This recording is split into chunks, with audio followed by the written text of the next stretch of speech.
Antes que nada, Rudy y yo vamos a hacer una proclamación que viene de Primera de Pedro, capítulo 5, comenzando en el versículo 5, 6 al 11.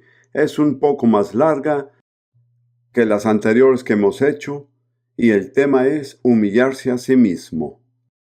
Dios resiste a los soberbios, y da gracia a los humildes.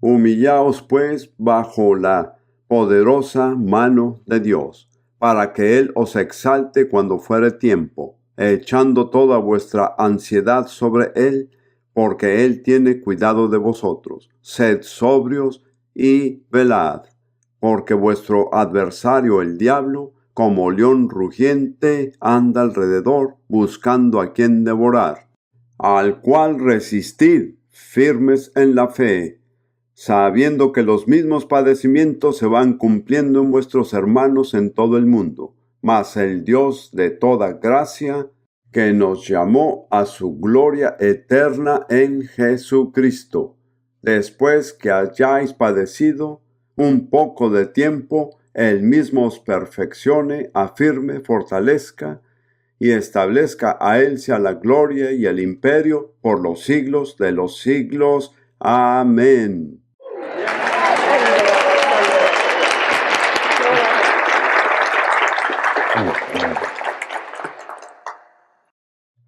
Ahora pasemos a Levítico capítulo 16 y leeremos los versículos 29 al 31. Se trata del día de la expiación, lo que el pueblo judío llama Yom Kippur, que sigue siendo el día más sagrado en el calendario judío, como 3,400 años desde el momento en que se pronunciaron estas palabras. Hablando acerca de este día de la expiación, Moisés dice, el Señor está hablando a través de Moisés: y esto tendréis por estatuto perpetuo: en el mes séptimo, a los 10 días del mes, afligiréis vuestras almas, y ninguna obra haréis, ni el natural, ni el extranjero que mora entre vosotros. Porque en este día se hará expiación por vosotros, y seréis limpios de todos vuestros pecados delante de Jehová. Día de reposo es para vosotros, y afligiréis vuestras almas. Es estatuto perpetuo. ¡Qué declaración tan enfática! Es estatuto perpetuo. Esto nunca cambiará. Y como dije, desde hace 3,400 años más o menos, el pueblo judío siempre ha observado el Yom Kippur. Incluso si estuvieran en un campo de concentración, lo observarían como un día de ayuno.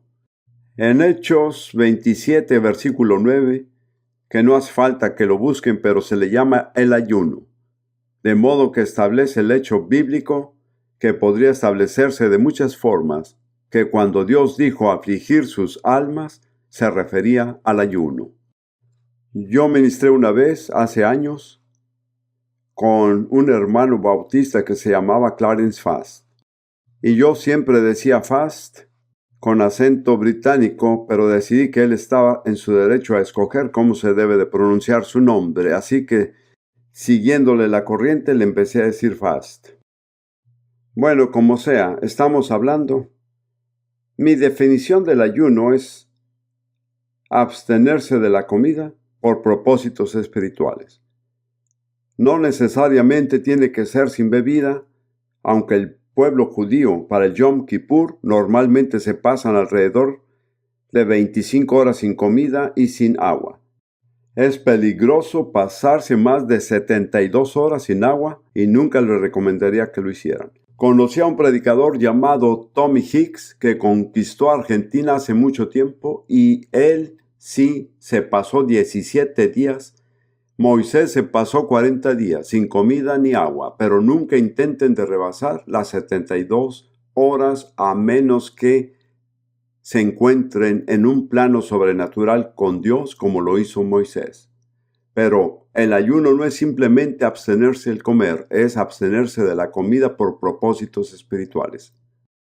Ahora, ¿por qué Dios pedía que los israelitas afligieran sus almas? La palabra afligir es una palabra muy fuerte. También se usa para describir lo que un hombre le hace a una mujer cuando la viola.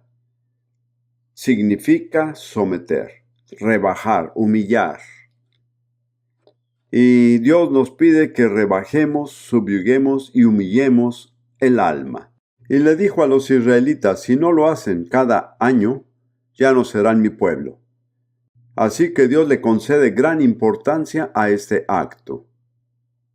¿Por qué? Creo que tienen que entender la función del alma. La humanidad es un ser trino, hecho a semejanza de un Dios trino. El espíritu, el alma y el cuerpo. No pienso entrar en este tema, pero esencialmente el alma es el ego, es el yo.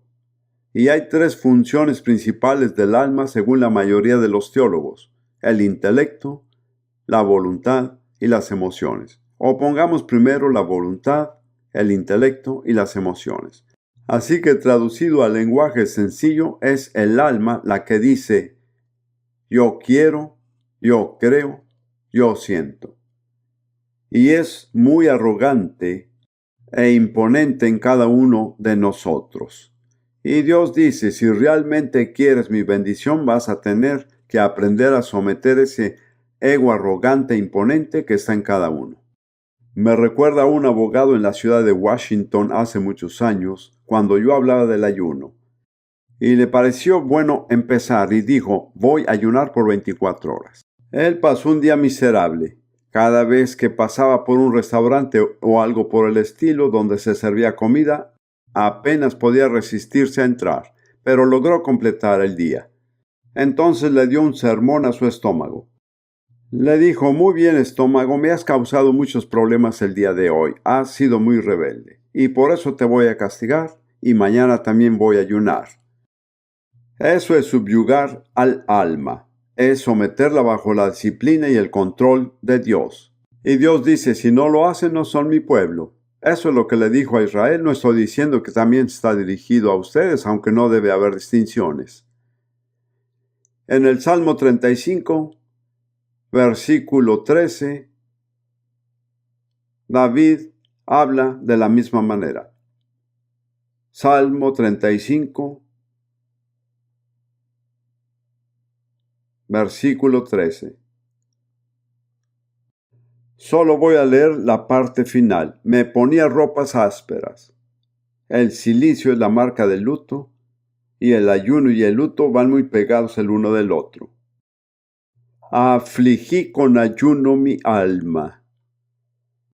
Esta versión dice y ayunaba. Qué lástima que las traducciones modernas conjuguen la palabra para referirse a uno mismo, mientras que el hebreo se refiere al alma, lo cual es legítimo, pero se confunde el hecho de que David estaba lidiando con su alma y con ayuno afligí mi alma. Por esta razón sobrevivió David.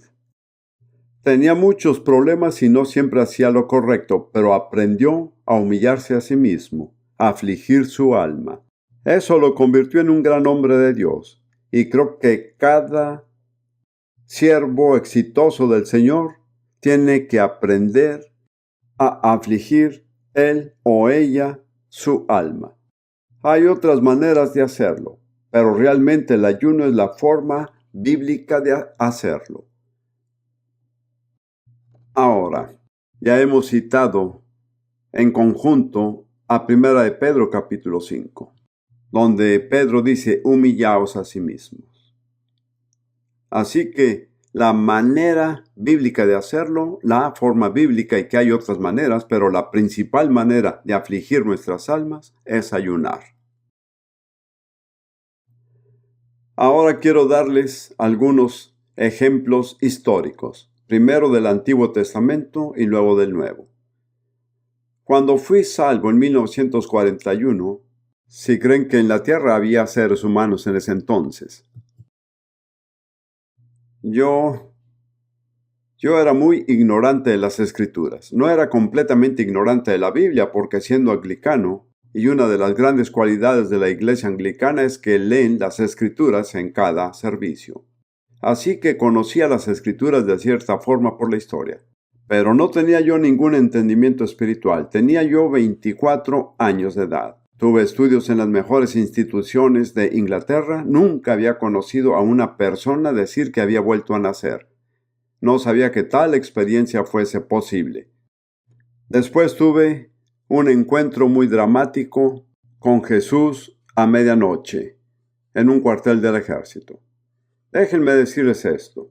Pueden hacer muchas cosas y permanecer igual. Pueden orar, ir a una iglesia, llenar una tarjeta de compromiso, hacer muchas cosas y permanecer igual. Pero cuando uno conoce a Jesús, nunca más serán igual. Eso es revolucionario. Tengo que hablar con un grupo de jóvenes el sábado por la tarde y les quiero traer un mensaje revolucionario. Pues el Evangelio es un mensaje revolucionario. De no ser revolucionario, no es el Evangelio. Así que, y a su propia manera, y yo no sabía en aquel tiempo que el Señor le hablaba a la gente, pero Él me indicó que Él quería que ayunara un día a la semana en 1941. Tengo que decir, sin envanecerme, que así lo he hecho desde entonces, desde 1941 hasta la actualidad. Muchas veces ayunaba por más tiempo, como 3 veces por semana o más.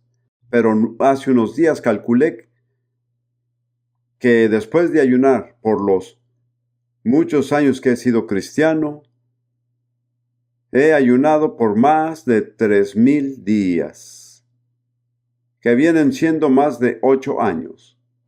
Si el Señor me hubiera dicho, quiero que ayunes 8 años, me hubiera mortificado mucho. Pero haciéndolo una vez a la semana, lo pude lograr. Les diré que nunca dejaré la práctica del ayuno. Es demasiado importante. Ahora veamos algunas personas que lo hicieron. Pasen al final de 1 Samuel. En el último versículo de 1 Samuel es muy interesante. Yo era pastor en Inglaterra, en Londres, cuando decidí que iba a ayunar durante una semana. Y luego yo me pregunté, ¿quién ha sobrevivido un ayuno en una semana? Y pensé, ¿quién ha podido sobrevivir? Y déjenme decirles a los americanos, si nunca han estado en Inglaterra, los ingleses se calientan el cuerpo y no la casa. Así que sabía que iba a sentir frío, y así fue. Entonces me pregunté, ¿se puede ayunar 7 días y sobrevivir? Y por casualidad vi el último versículo de 1 Samuel. Y dice acerca de los hombres de Jabes de Galaad, y tomando sus huesos, los huesos de Saúl y sus hijos, los sepultaron debajo de un árbol en Jabes y ayunaron 7 días. Esas son las últimas palabras de Samuel. Me dije a mí mismo, si ellos pudieron, yo también puedo. Eran agricultores. Tenían que mantener el ganado así como sus otros deberes agrícolas. No podían quedarse sentados sin hacer nada. Y ayunaron 7 días. Y Dios abrió mi corazón y mi entendimiento para ver lo revolucionario que es esto. Estas 3 o 4 palabras al final de 1 Samuel. Porque 1 Samuel es la historia de Israel, es el libro de la decadencia, la división y la derrota. Y al final de Samuel, los filisteos habían derrotado a los israelitas y los habían expulsado de sus ciudades atrás del río Jordán. Y David, quien era la única esperanza de la nación, regresó a Siclag y encontró que los amalecitas habían tomado la ciudad, la quemaron llevándose todas las mujeres y los hijos de David y sus hombres. Un momento de mayor desastre no se puede hallar.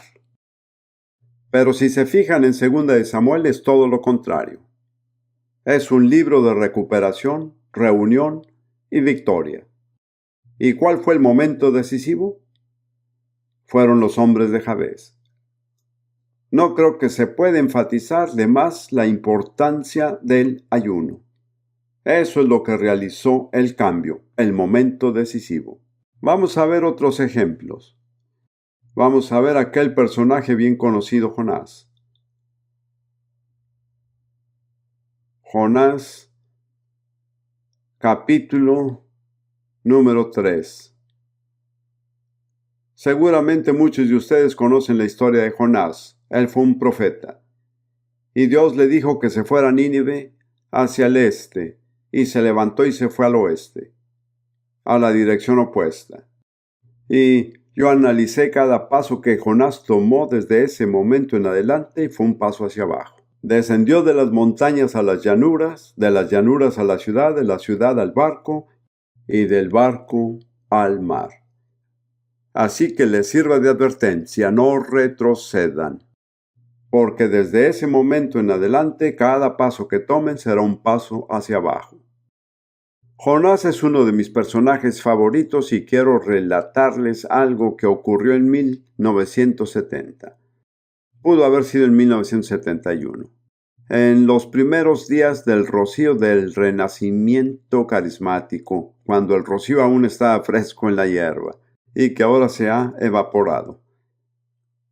Y me asocié con 3 predicadores muy conocidos: Bob Mumford, Charles Simpson y Don Basham. Digamos que fuimos muy sencillos, pero les dejamos muy claro a todos que Dios nos había juntado. Básicamente fue una amenaza para todos en el cuerpo de Cristo.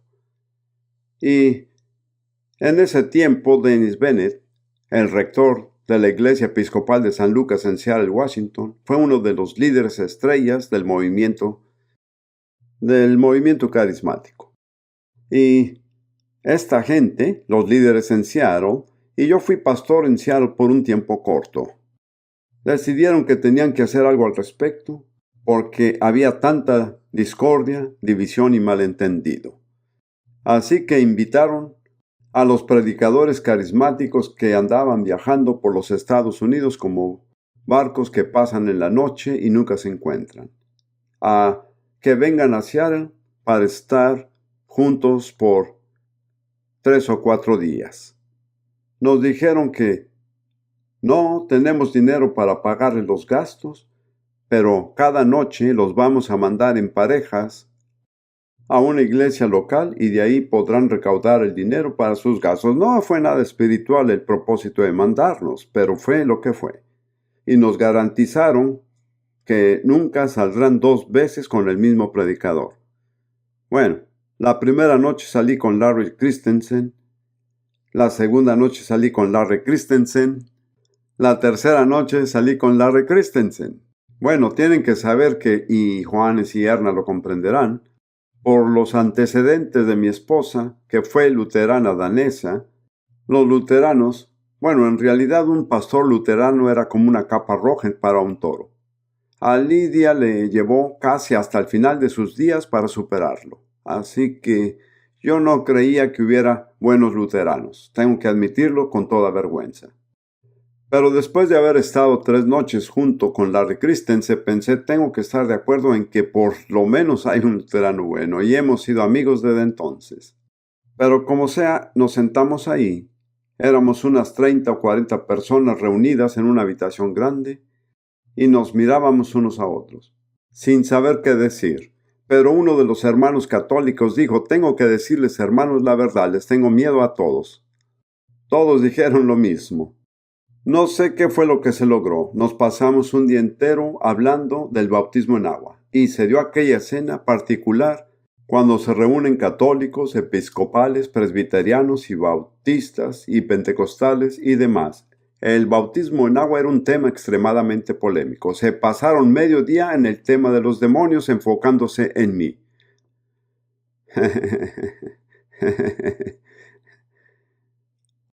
Bueno, como quiera, pasamos ese tiempo juntos e hice amistades que han perdurado el resto de mi vida. Y le doy gracias a Dios por ello. Al final, habiendo sido un pastor allí brevemente, por lo que conocí a algunos de ellos, y hablando entre sí dijeron, ¿saben? Estas reuniones no se organizaron para impactar a la ciudad de Seattle, las organizaron para pagar los gastos de los predicadores. Pero en realidad han generado más impacto en la ciudad de Seattle que cualquier otra reunión que hayamos organizado para ese propósito. Así que estando en el avión, ahora esto es muy subjetivo, pero estaba en el avión volando de regreso a Fort Lauderdale. Y estaba casi meditando, ¿por qué las reuniones que no fueron organizadas con el propósito de impactar a la ciudad hicieron más impacto en la ciudad que las reuniones que sí fueron arregladas? Y sentí que tuve una conversación breve con el Señor, eso es subjetivo. Bueno, sentí que el Señor me dijo, dime, ¿con quién tuve más problemas? ¿Con Jonás o con el pueblo de Nínive? Así que lo pensé y le dije, Señor, cuando enderezaste a Jonás ya no tuviste problemas con la gente de Nínive. Y sentí que el Señor me dijo, cuando logre enderezar a los predicadores ya no tendré problemas con la gente. Y no dijo a los otros predicadores, quiero que sepan esto. Creo que aquí hay una verdad profunda. Más tarde, junto con Bob Mumford, Charles Simpson y Don Bashman y Aaron Baxter, habíamos de llevar el cuerpo de Cristo juntos. Fue fácil. Se puede reunir al pueblo de Dios, pero ¿saben quiénes son difíciles de reunir? Predicadores, ministros. Pero nos dimos cuenta de ello y esto lo digo sin ninguna postura de crítica. No son las ovejas las que separan al cuerpo, sino los pastores. Uno puede conseguir reunir a las ovejas, pero a los pastores es un milagro. Es así como les presento la historia de Jonás. A Jonás se le dio una segunda oportunidad. Gracias a Dios por las segundas oportunidades. Él entró en la ciudad, si lo leen en el capítulo 3, y se levantó Jonás y fue a Nínive conforme a la palabra de Jehová. Y era Nínive ciudad grande en extremo de 3 días de camino. Y comenzó Jonás a entrar por la ciudad camino de un día, y predicaba diciendo, de aquí a 40 días Nínive será destruida. Y los hombres de Nínive creyeron a Dios y proclamaron ayuno y se vistieron de cilicio desde el mayor hasta el menor de ellos. Bueno, yo pensé, esto es increíble. ¿Cómo es que la sencilla declaración de Jonás tuvo un efecto tan fuerte en una ciudad tan grande y malvada?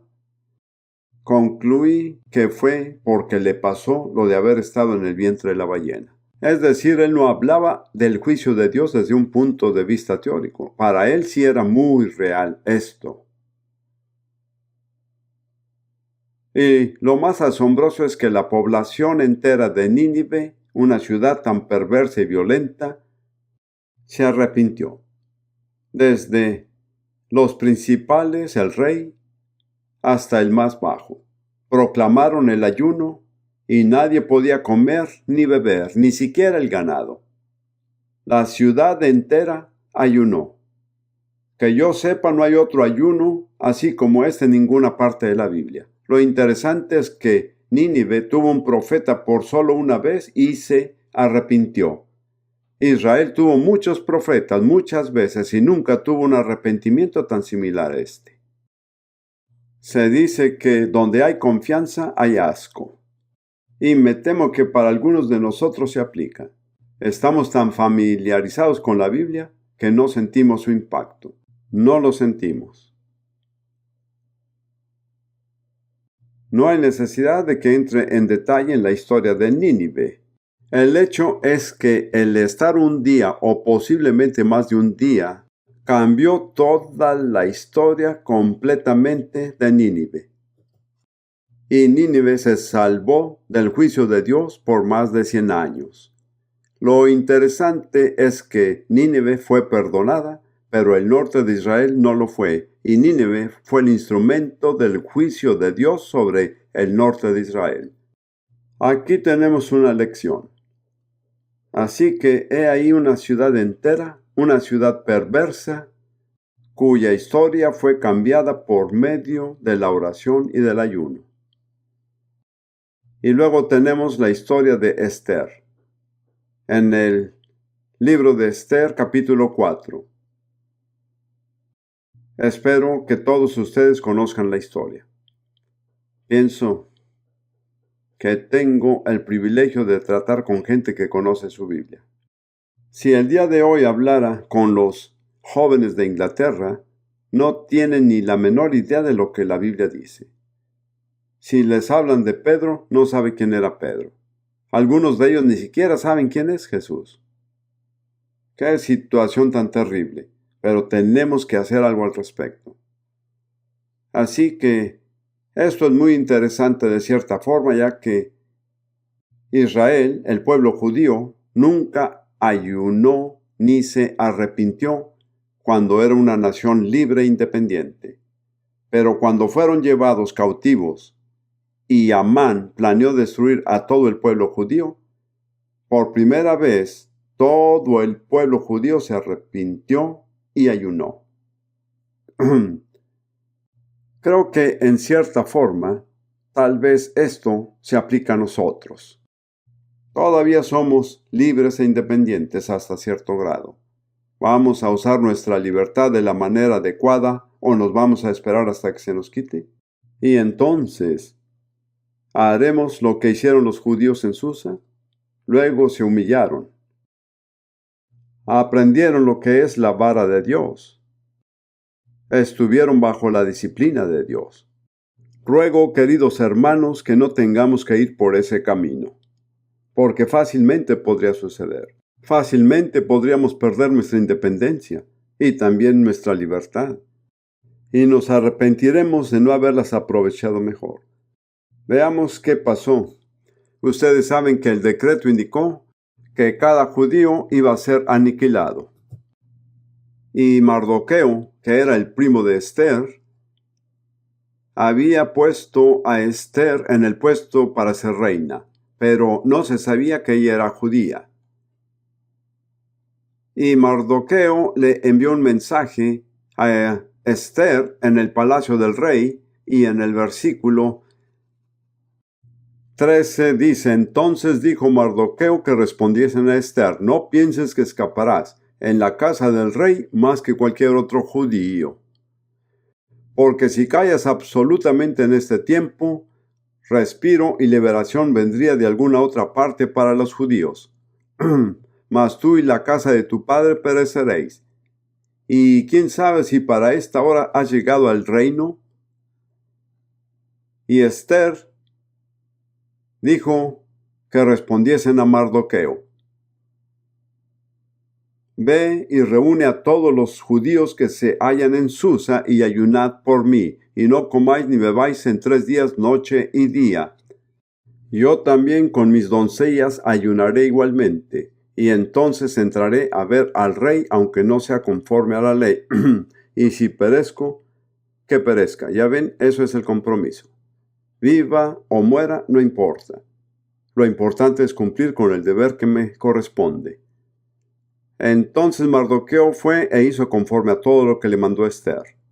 Luego leemos que Esther se puso sus túnicas reales y se presentó ante el rey en el patio interior. Y la ley ordenaba que quien hiciera semejante cosa sin haber sido invitado sería muerto, a menos que el rey estirara su cetro de oro. Siempre me gustó esto. Ella ayunó y oró, pero cuando entró en presencia del rey se puso sus túnicas reales. Y había una ley que decía que nadie podía ir a la presencia del rey mientras que ayunaba. Y creo que en la iglesia tenemos que llegar a un punto en que después de ayunar nos pongamos nuestras túnicas reales, que nos comportemos como una reina. Tengo una pequeña serie de mensajes llamados Esther, la reina que Dios busca, o algo así. Pues me ha impresionado tanto Esther. Y ella cambió la historia de su pueblo. Ella y los judíos que ayunaron. Como ven, si quieren cambiar el curso de la historia, la herramienta más eficaz es el ayuno y la oración, porque implica el humillarse a uno mismo. Nos apartamos y le dejamos el camino libre a Dios para que Él haga lo suyo. Luego está Esdras y los exiliados que regresan. Esdras capítulo 8, versículos 21 al 23. Ahora Esdras fue comisionado por el rey de Persia para dirigir a un conjunto de exiliados judíos que regresaban de Babilonia a Jerusalén. Es un largo viaje y de nuevo entre tribus salvajes muy rebeldes. Es un viaje peligroso y Esdras no solo llevaba a las esposas y los hijos, sino que llevaba todos los preciados vasos del templo. Ahora su pregunta era, ¿cómo se nos va a proteger? Él dijo, yo podría haberle pedido al rey una escolta de soldados y jinetes, pero le estuve diciendo al rey que nuestro Dios cuida a los que le sirven. Ese es el problema de testificar, uno tiene que estar a la altura de su testimonio, lo cual es una razón para testificar. Así que esto es lo que le pasó. En Esdras 8, comenzando en el versículo 21, y publiqué ayuno allí junto al río Ahava, para afligirnos delante de nuestro Dios, para solicitar de él camino derecho para nosotros, y para nuestros niños y para todos nuestros bienes, porque tuve vergüenza de pedir al rey tropa y gente de a caballo que nos defendiesen del enemigo en el camino, porque habíamos hablado al rey, diciendo, la mano de nuestro Dios es para bien sobre todos los que le buscan, mas su poder y su furor contra todos los que le abandonan. Ayunamos, pues, y pedimos a nuestro Dios sobre esto, y Él nos fue propicio. Llegaron con seguridad, no perdieron a nadie, no perdieron nada. Ahora, para los americanos bien educados sabrán lo que les voy a decir. Pero yo, siendo británico, descubrí algo. Descubrí que justo al principio en la historia de esta nación está la oración colectiva y unida y el ayuno. ¿Lo sabían? Para mí fue un descubrimiento asombroso, porque para los ingleses los peregrinos abandonaron el país. Estos se dirigieron al oeste y desaparecieron de la historia británica. Y eso es todo lo que sabía de los peregrinos. Pero creo que fue en 1973, no recuerdo exactamente. John Tolko creo que estará con nosotros aquí. Es el señor Plymouth de Massachusetts. Me invitó a ir a Plymouth para dirigir unos servicios conmemorativos, para celebrar el aniversario de los 250 años del desembarco de los peregrinos. Bueno, pensé es un honor. Pero pensé que será mejor averiguar algo de los peregrinos. Hice un poco de investigación y me di cuenta que ahora sé más sobre los peregrinos que la mayoría de los americanos. De hecho, cuando empecé a compartir lo que aprendí en las congregaciones en toda la nación, la mayoría de la gente nunca había oído hablar de las personas que les mencionaba. Es absolutamente increíble cómo las fuerzas del enemigo han mantenido al pueblo americano ignorantes de su propio origen. Ahora les voy a leer un poco y aprovecho para presumirles un poco de Cambridge. No hay mucho de qué presumir de Cambridge, pero yo soy de Cambridge. Ya saben, fui estudiante y miembro del King College. Voy a leerles de mi librito Moldeando la Historia a través de la oración y el ayuno. Después de haber obtenido mis títulos en la Universidad de Cambridge y de haber celebrado una beca en el King College, me vi particularmente interesado en ver cuántos líderes espirituales de los peregrinos habían hecho sus estudios en Cambridge. Creo que muchos ni siquiera tienen la idea de este hecho. 3 de los que más se asocian con la historia de los peregrinos fueron Richard Clifton, John Robinson y William Brewster.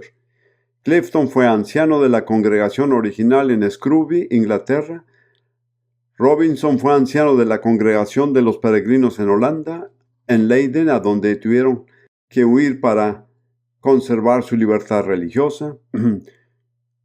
Brewster fue el anciano que de hecho se fue en el barco Mayflower. Estos 3 hombres hicieron sus estudios en la Universidad de Cambridge.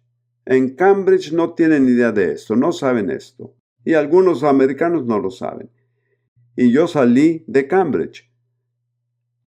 Aprovecho para envanecerme un poco de Cambridge. No hay mucho de qué presumir en Cambridge. Ahora, John Robinson fue el que se fue con los peregrinos a Holanda, donde encontraron protección religiosa y tenían libertad para practicar, que en Inglaterra no había en ese entonces. Y cuando estaban en Leiden y estaban planeando salir, y se fueron por Plymouth, en Inglaterra, a este continente. Antes de que dejaron Leiden, tuvieron un día colectivo de oración y ayuno. Toda la congregación, hombres, mujeres y niños. Y este es el final del discurso de Robinson, dado por Bernard Hall en su Historia Cristiana de la Constitución. Esto es lo que Robinson les dijo a estas personas. Estamos ahora a punto de partir. Yo siento tanto la emoción de ellos que tenían en esos momentos. Estamos ahora a punto de partir por separados y el Señor sabrá si es que Él, Robinson, vivirá para ver vuestro rostro otra vez. Pero que haya sido por designio de Dios o no, Él nos encomendó ante Dios y sus benditos ángeles, que lo siguiéramos no más ni menos de lo que Él siguió a Cristo. Y si Dios ha de revelarnos cualquier cosa por medio de cualquier instrumento y listos para recibir, como siempre estuvimos dispuestos a recibir cualquier verdad de su ministerio. Él tenía toda confianza de que el Señor aún tenía más verdad y luz que brote de su santa palabra. ¿Le gusta eso? No lo sabemos todo. Hay más de eso.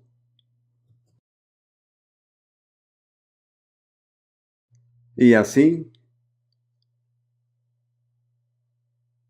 tuvieron un día solemne de oración y ayuno. Luego se subieron al barco y fueron a dar vía Plymouth, Inglaterra, a Plymouth, Massachusetts. De muchas maneras fue la semilla de la cual esta gran nación ha crecido.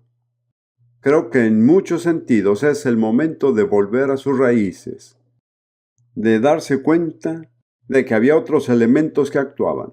También había poderes ocultos que estaban actuando. Sin embargo, esta fue la corriente principal de la vida de esta nación desde su origen. Muy bien.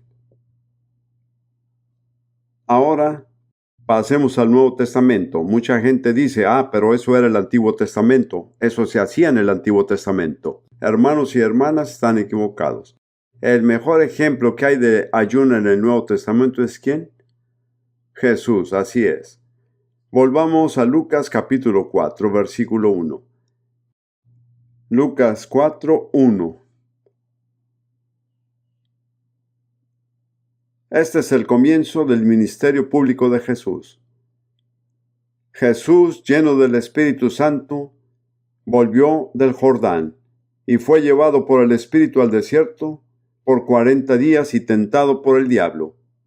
Y no comió nada en aquellos días, pasados los cuales tuvo hambre. De vez en cuando suele ser cierto eso, ayunar por un periodo de tiempo sin tener hambre, pero cuando el ayuno termina es cuando da hambre. Eso fue el comienzo del ministerio de Jesús. Públicamente no hizo nada en su ministerio hasta que pasó 40 días en oración y en ayuno buscando a Dios.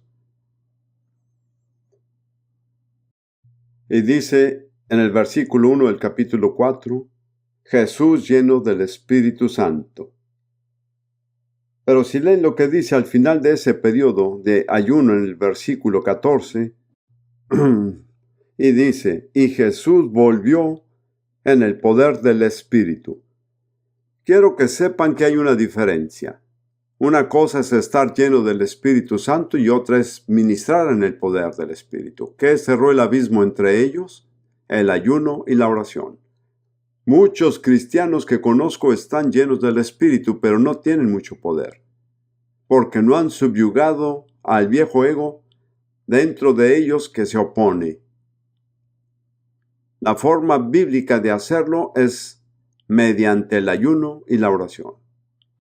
Ahora, cuando Jesús enseñó, y por supuesto que el Sermón del Monte es el pasaje principal que se mira, Él usó 3 veces la palabra cuando.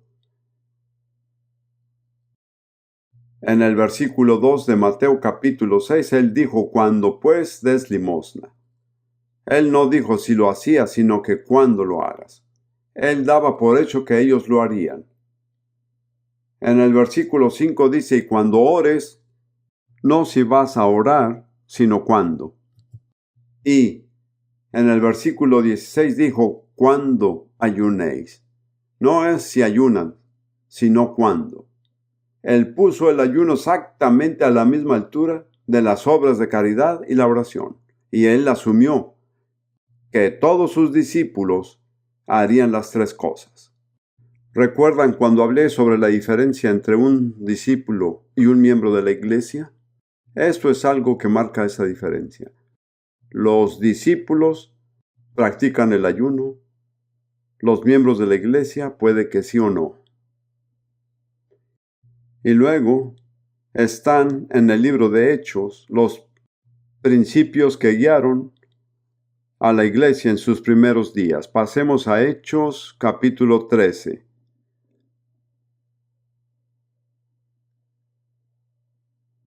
A esto se le llama generalmente como el primer envío de los misioneros, aunque no se usaba la palabra misionero, se usaba la palabra apóstol. Es en absoluto un punto decisivo en toda la historia de la iglesia. Y dice en el versículo 1, había entonces en la iglesia que estaba en Antioquía profetas y maestros, Bernabé, Simón el que se llamaba Níger, Lucio de Cirene, Manaén, el que se había creado junto con Herodes el tetrarca, y Saulo, quien después se convirtió en Pablo. Ministrando estos al Señor y ayunando, dijo el Espíritu Santo, apartarme a Bernabé y a Saulo para la obra a la que los he llamado. Así que el ministrar al Señor para los líderes de la iglesia, que son profetas y maestros, incluye el ayuno. Creo, aunque no estoy seguro, que en otra versión dice, mientras estos hombres adoraban al Señor. ¿No es así? Así que, como pueden ver, la adoración incluye el ayuno. Así que no digan que son adoradores si nunca ayunan. Ese es el modelo bíblico. Entonces recibieron la revelación de la mente del Señor. Tienen que enviar a Bernabé y a Saulo. Luego ayunaron de nuevo. Tomen nota, por favor.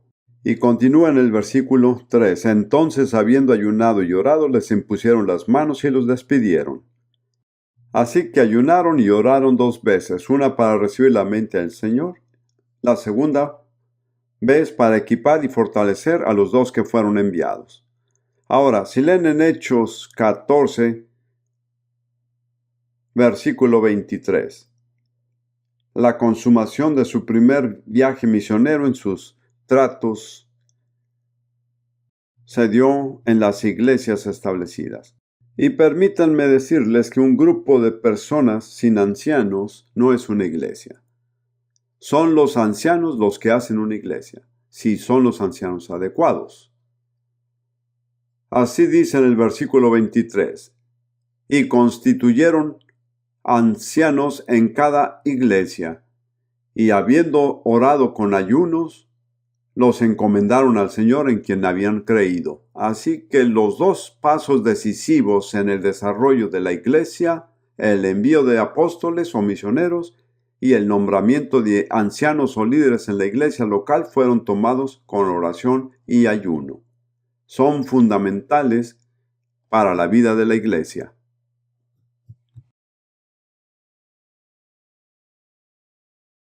Ahora, permítanme que vuelva un momento a Joel capítulo 2.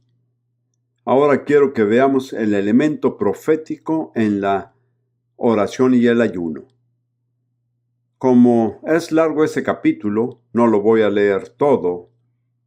Espero que algunos de ustedes se vean obligados a leerlo por sí mismos. Es un momento de tremenda crisis. No sé exactamente a qué tiempo se refiere. Tal vez algunos otros lo sepan. Pero como sea, es un tiempo en el que el destino de la nación está en juego. Esta es la carga profética en Joel capítulo 2, versículo 15. Tocad trompeta en Sión. Es el shofar. Es el llamado al pueblo de Dios más solemne para llamar la atención. Proclamad ayuno. Convocad asamblea. Es el momento para no hacer nada más que buscar al Señor, una asamblea sagrada. Reunid al pueblo, santificad la reunión, juntad a los ancianos, congregad a los niños y a los que maman, salga de su cámara el novio y de su tálamo la novia. Como entenderán, esta es una comunidad total, así como lo fue con los peregrinos en Leiden. La comunidad entera estuvo involucrada totalmente. Entre la entrada y el altar lloren los sacerdotes ministros de Jehová y digan: perdona, oh Jehová, a tu pueblo, y no entregues al oprobio tu heredad, para que las naciones se enseñoreen de ella, o porque han de gobernar sobre ellos. ¿Por qué han de decir entre los pueblos dónde está su Dios? Así que este es un momento de crisis nacional. Y el mensaje de Dios a su pueblo es: consagra un ayuno. Y si analizan las instrucciones del Señor, estas comienzan con el liderazgo, los ancianos, los sacerdotes y los ministros. Yo creo que así es como tiene que ser. Es el líder el que tiene que dar el primer paso. Ahora, no vamos a leer el resto de este capítulo hasta el versículo 28. Y después de eso, ¿después de qué? ¿Después de qué? El ayuno. El ayuno, así es. Derramaré mi espíritu sobre toda carne y profetizarán vuestros hijos y vuestras hijas. No es necesario leer más. ¿Qué provoca el derramamiento de la lluvia tardía? El ayuno. El ayuno congregacional y colectivo. Yo pienso que Dios no ha cambiado. Yo creo que si las iglesias de América hicieran eso con el mismo espíritu, obtendrían el mismo resultado. Creo que sí es posible que esta nación impía aún pueda ser sacudida hasta el fundamento por el poder de Dios. No estoy diciendo que sucederá, creo que depende de lo que hagamos, pero creo que podría suceder si hacemos lo correcto. Amén. Solo tengo una cosa más por enfatizar. ¿Cuántos de ustedes saben lo que Segunda de Crónicas 7:14 dice? Si se humillare mi pueblo, sobre el cual mi nombre es invocado, y oraren y buscaren mi rostro, y se convirtieren de sus malos caminos, entonces yo iré desde los cielos y perdonaré sus pecados y sanaré su tierra. Ahora, yo empecé a predicar esto antes de que se formara un grupo de intercesores por América, en 1965. Pero recientemente el Señor me habló. Creo que ahora esto es subjetivo. Tienen derecho a cuestionarlo. El Señor me dijo: lo que has estado predicando es correcto, pero mi pueblo nunca ha dado el primer paso. Y si no dan el primer paso, los demás no servirán de nada. Si mi pueblo, ¿cuál es el primer paso? Se humillaron a sí mismos. No me parece que la iglesia en América colectivamente se haya humillado. Creo que muchos de nosotros no nos hemos humillado a sí mismos. Pueden hacer todo esfuerzo, pero no funcionará. El ayuno no necesariamente lo hace un humilde. El fariseo que ayunaba 2 veces a la semana se sintió orgulloso de eso. El ayuno no otorga medallas que puedan llevar puestas. Ustedes tienen que humillarse, tenemos que humillarnos. Y mientras meditaba en ello, sentí que el Señor me mostró una manera práctica y muy simple de humillarnos a sí mismo. Y creo que tiene que funcionar. ¿Saben cuál es? El confesar nuestros pecados. En 1 de Juan 1:9 dice: si confesamos nuestros pecados, Él es fiel y justo para perdonar nuestros pecados y limpiarnos de toda maldad. Pero Dios no se compromete a hacerlo si no nos confesamos. No he visto en ninguna de las Escrituras que Dios se haya comprometido a perdonar pecados que no sean confesados. Si confesamos nuestros pecados, Él es fiel. Al confesar nuestros pecados a Dios, nos humillamos ante Dios. Realmente no se puede permanecer en una actitud de orgullo después de haber nombrado todas las cosas horribles que hacemos. Yo no podría hacerlo. Entonces, hay otro aspecto. Está en forma vertical, pero más difícil todavía. Y tal vez igual de importante, está la forma horizontal. En Santiago capítulo 5, 16, dice, confesar. Esta versión dice las ofensas, pero es la misma palabra para pecados, y se refiere a los pecados. Creo que en realidad, solo para especular un poco, los traductores de la versión antigua querían evitar la idea de que uno se tenía que confesar con un sacerdote. Hay cierta presión política en esa traducción y, aunque es una traducción magnífica, de todos modos dice así, y pueden comprobarlo de la manera que gusten. Versículo 16. Confesaos vuestras ofensas unos a otros y orad unos por otros hasta que seáis sanados. Esta es una de las claves para la sanación física, que de nuevo no veo que se practique en la mayoría de los casos. Hay quienes le ponen las manos sobre uno y dicen, hermano, Dios te sanará. Dios dice, necesitas confesar tus pecados antes de que seas sanado, puesto que pecado no confesado se convierte en barrera que evita la sanidad. Esa no es la única razón, hay muchas otras razones, pero es una posible razón.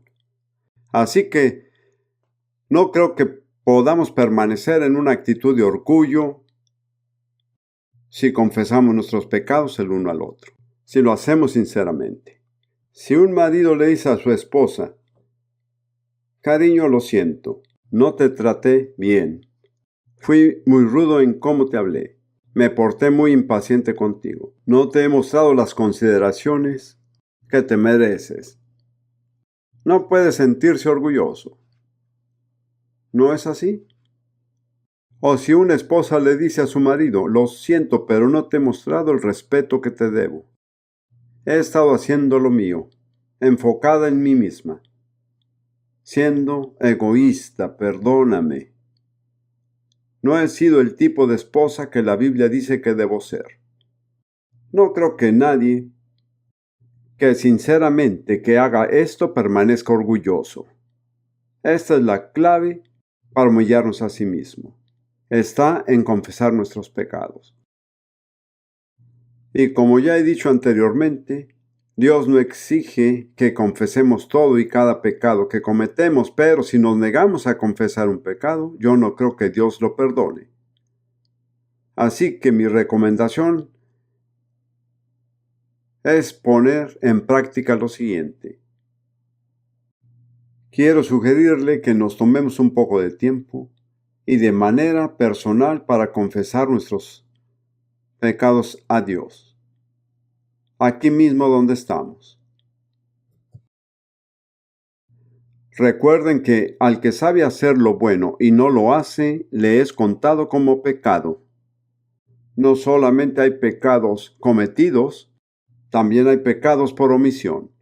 Si Dios quiere y sigo vivo, más tarde en otro mensaje hablaré de estos pecados. No voy a entrar en ellos ahora, ya les tocará después. Pero ahora realmente les sugiero sinceramente que pasemos un poco de tiempo cada uno de nosotros individualmente en la presencia del Señor y dejemos que el Espíritu nos muestre las cosas que son pecados. Antes de esta reunión, Rudy y yo estuvimos aquí un día antes y soberanamente Dios puso en evidencia un pecado en cada una de nuestras vidas que venía desde hace muchos años y que nunca habíamos reconocido ni confesado.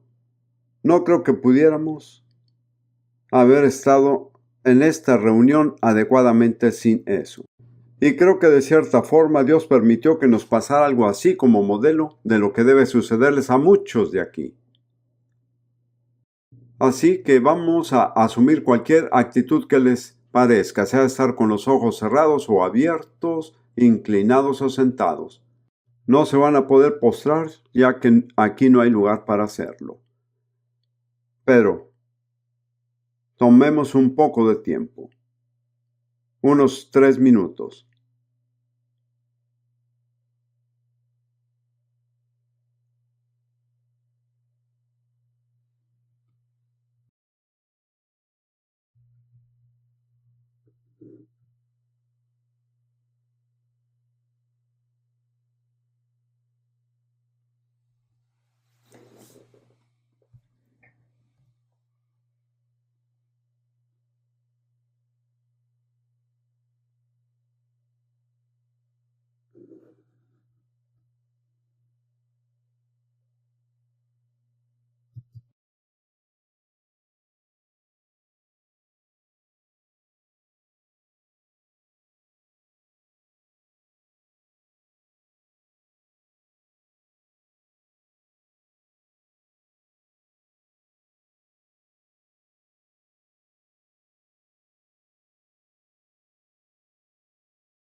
Yo continuaré hablando, no quiero interrumpirle. Si no quiere escucharme, está bien. Este asunto no se puede concluir así, no tengo ilusiones de lo contrario. Pero solo quiero que se hagan una pregunta a sí mismo. ¿Hay alguien contra quien yo he pecado? ¿A quien le debo confesar y pedir perdón? Les voy a dar un momento para que lo piensen bien, para que le pidan al Espíritu Santo que los ilumine. Y luego voy a pedir a José para dirigirnos en la adoración. Amén.